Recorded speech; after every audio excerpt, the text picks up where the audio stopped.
Now I'm waiting for our device to calibrate right now. But this device right here is what we call an ATP meter. It measures the amount of, so it uses a chemical reaction. I'm going to swab this surface with these little snap tools here. I swab the surface. I will release a chemical into the tube that activates a luminescent process, and this device will measure the amount of light released in order to measure the amount of, to get an estimate of the amount of ATP, which is a molecule that's in all living things, and it will give you a rough estimate of the ATP on a surface. Now this is a back of envelope test, but it can be a good idea to get a general idea of the amount of biological activity on a surface.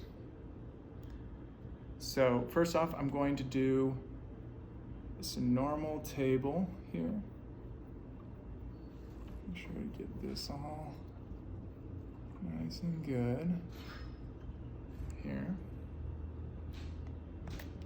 Get this in the test tube. Now releasing the chemical into the test tube. Make sure to stir it up all nice and neat here. Open this up, put it in.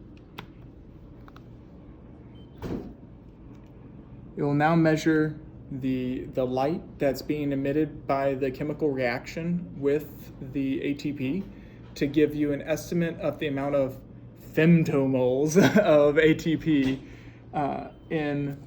that was just measured off of the surface. So this is 169 femtomoles of ATP that it just measured. So let's do a comparison with that.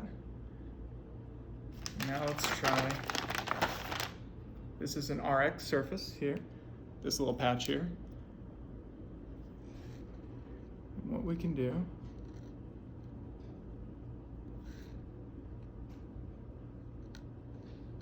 is get our swab all nice and good here. Put it in, snap.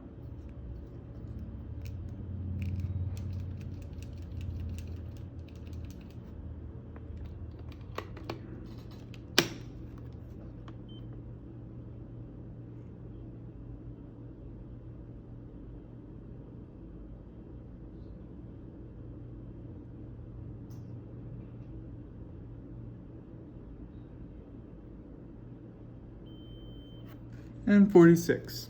So same table, 2 inches away from each other, same usage by everyone eating their lunch out here. And we can see that the RX had significantly less bacteria, or I should say biological activity, live biological activity on it than RX versus the regular table. Now, again, this is the back of the envelope, but it's a good, decent measurement for getting an idea of the amount of biological activity that's present on a surface.